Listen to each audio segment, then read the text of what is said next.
Salut chers enthousiastes de l'IA, aujourd'hui je te montre quelque chose qui m'a complètement époustouflé la semaine dernière. J'ai demandé à O3 Mini High combien de fraises il me fallait pour un smoothie. Et au lieu d'une simple réponse, j'ai reçu une conférence de 5 minutes sur les proportions de fruits, les profils nutritionnels et l'histoire culturelle du smoothie. Le problème de surréflexion dans les modèles de langage d'IA moderne est bien réel et il nous concerne tous. Reste connecté si tu veux savoir pourquoi les modèles d'IA les plus récents réfléchissent parfois trop et ce que nous pouvons faire à ce sujet. Tu connais ça. Tu poses une simple question à tes assistants IA et tu reçois une réponse aussi longue que ma liste de courses juste avant Noël. La semaine dernière, j'ai testé 3 différents modèles d'IA.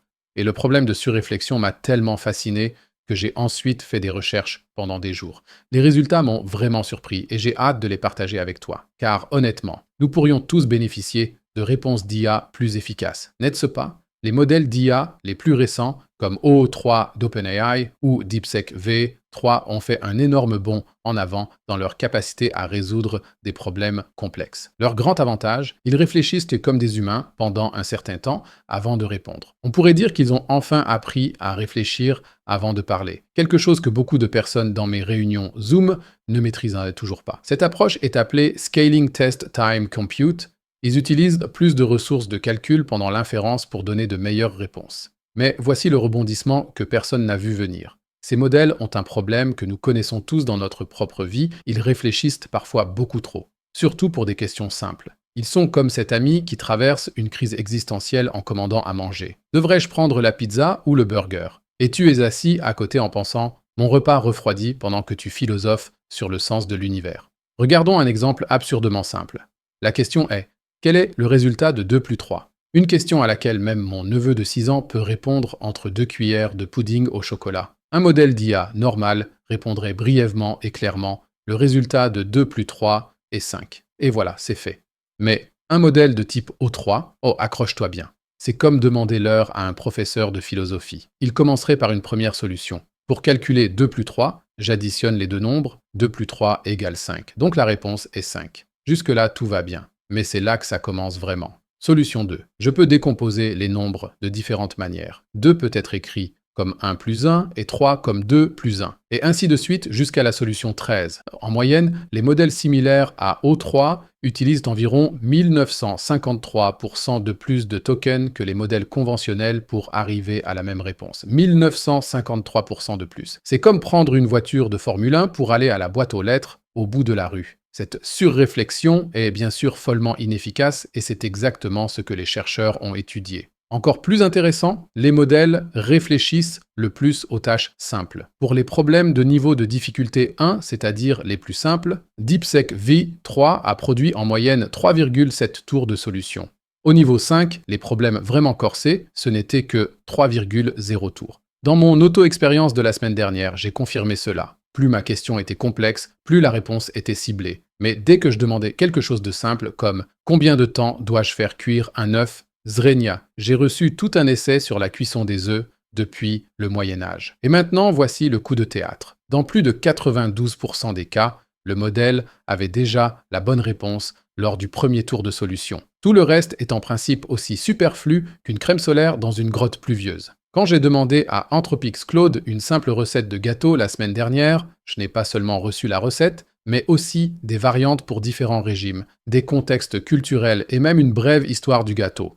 Les chercheurs ont développé différentes méthodes pour résoudre le problème. La méthode la plus efficace, ils l'appellent FCS plus réflexion.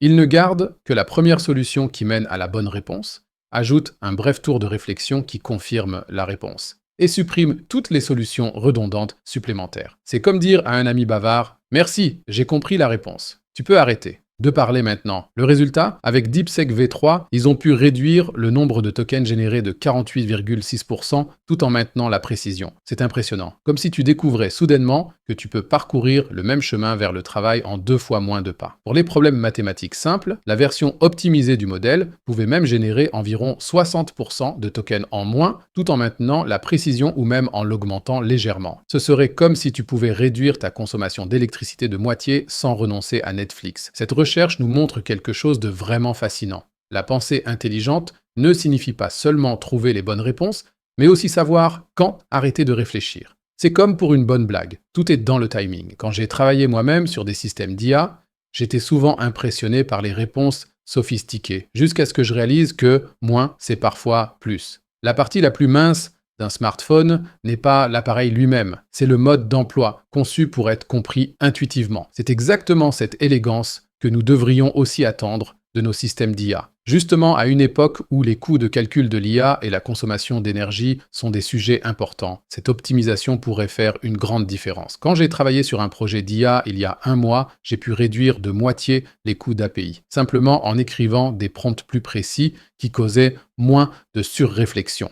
Que pouvons-nous, en tant qu'enthousiastes de l'intelligence artificielle, en retirer? Premièrement, plus n'est pas toujours mieux. Deuxièmement, l'efficacité compte. La capacité à utiliser des ressources de calcul appropriées pour la difficulté d'une tâche est un signe de véritable intelligence. Et troisièmement, l'équilibre est important. Un modèle devrait trouver le bon équilibre entre réflexion approfondie et réponse rapide. Cela me rappelle une conversation avec un chercheur en IA le mois dernier qui disait « Le véritable art du développement de l'IA ne consiste pas à construire des modèles qui savent tout, mais des modèles qui savent ce qui est pertinent. » Pour nous, en tant qu'utilisateurs, cela signifie si un modèle d'IA répond de manière trop détaillée à des questions simples et commence à réfléchir aux implications philosophiques de ta question sur la météo, ce n'est pas un signe d'intelligence supérieure, mais peut-être simplement une erreur de conception. Alors, qu'en penses-tu? As-tu fait des expériences similaires avec des modèles d'IA modernes?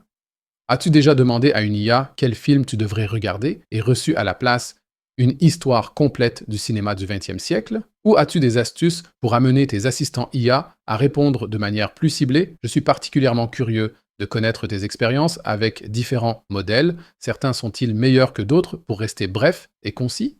Mon observation personnelle, plus le modèle est récent, plus il a tendance à la surréflexion. Fais-le-moi savoir dans les commentaires. Si tu as aimé cette vidéo, laisse un like et abonne-toi à la chaîne. Et si tu actives la cloche, tu seras même informé quand nous mettrons en ligne une nouvelle vidéo. J'espère te revoir la prochaine fois. D'ici là, reste authentique.